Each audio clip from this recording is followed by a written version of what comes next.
Hello students, today we are going to talk about or we are going to find the value of upthrust.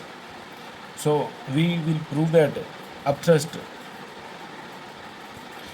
is equal to the weight of displaced liquid, and we are going to prove this. So we are going to talk about the proof of this part. We have already seen that. Let us say that this is a container in which we have some liquid of density rho. So it is filled with the liquid of density rho. And now if I take a cylindrical body that is here like this, that is fully immersed into this. Let us say that this surface area is A. So since I am taking the cylindrical portion, so this area will also be A. Let us say that this upper part is at the depth h1 from the upper surface of the liquid, and this lower portion is at a depth of h2. This is at depth of h2. Now we have to calculate the pressure. So let us say that the pressure on the upper surface is P1. The pressure exerted by the liquid on this upper surface is P1, and the pressure exerted on this lower surface is P2. So these are the two pressures, since we know that the pressure depends upon the depth. So on the upper surface it is P1 and on the lower surface it is P2. And since on these surfaces at each and every point the pressure will be same, so these two will cancel the effect of each other, means pressure from this side is on this side and pressure on this side is towards this side, and similarly the force will also be opposite and the line of action will be the same, so they will cancel the effect of each other, but these two will be of different values. So now let us say that the pressure at surface 1. So now I am saying that this is surface 1 and this is surface 2. So the pressure on surface 1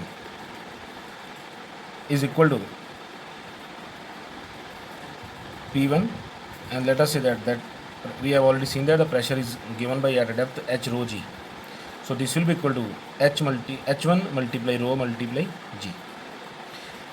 And similarly the pressure on surface S2, so this will be equal to P2, that is h2 multiply rho multiply g. Since we have this relation, pressure is equal to force over area,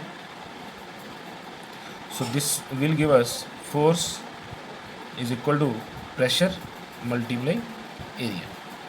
So therefore force on surface 1, so I am naming it as F1, so that will be equal to pressure on 1 multiply area, so that will be equal to h1 rho g multiply a, and force on surface 2 will be P2 multiply a, so that will be equal to h2 rho g multiply a. Since this phase 2, the force 2 will be more than the force 1, so therefore the resultant of these two, and the resultant is called as the buoyant force, so therefore the resultant buoyant force, I am representing this by Fb, and that will be in upward direction, so that will be equal to F2 minus F1. Now I am using these values here, so if I am subtracting this one from this, so these three things are common, so that will be equal to, I am taking A multiply rho multiply g common, and this will be H2 minus H1. So this is the resultant force. Now if I am writing it in this way, A multiply H2 minus H1 multiply rho g, since we know that area of base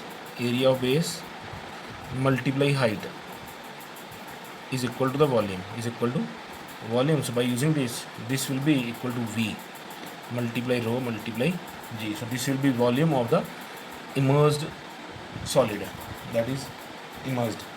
So therefore we arrive at this result, the buoyant force is equal to V multiply rho multiply g. So this is equal to the weight, or we will say that this is equal to volume multiply volume of the solid that is immersed. This rho is the liquid density in which the body is immersed, and this g is the acceleration due to gravity.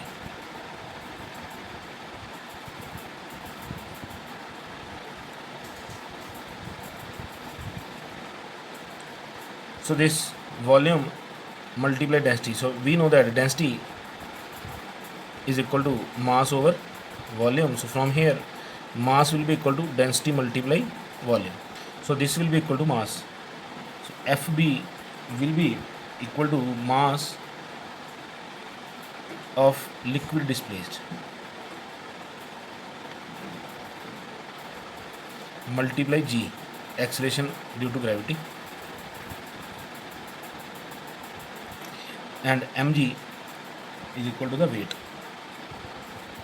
So this is equal to the weight of liquid displaced by the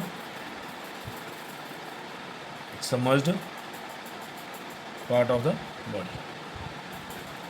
So this is what we started to prove. So we have to use these two things: area base multiply height is equal to volume, and density is equal to mass over volume. So therefore mass will be equal to density multiply volume. So therefore what we can say here from this is that the upthrust, so upthrust or the factors those affect this, so factors affecting upthrust force or upthrust we will say now. So we will say that FB is directly proportional to the volume, means more volume, so more will be the upthrust, and it also depends upon the density. So force B is also proportional to the density. So more dense liquid, then more will be the upthrust force. So depending upon this, we can say that if some body is immersed into a liquid, then it will lose its weight. Means this body, if this body is submerged into a liquid, then its weight will be less than the weight outside the body. So this we can observe by if we are using or taking out a bucket filled with water out of the well, then we will see that until and unless the body comes outside from the liquid, its weight will be less. So it will be very light, or we will feel the body to be very light when it is inside the liquid, and as soon as it comes outside or it's about to come outside, its weight immediately increases. So this will be the effect of this upthrust or buoyant force. Thank you. Have a nice day.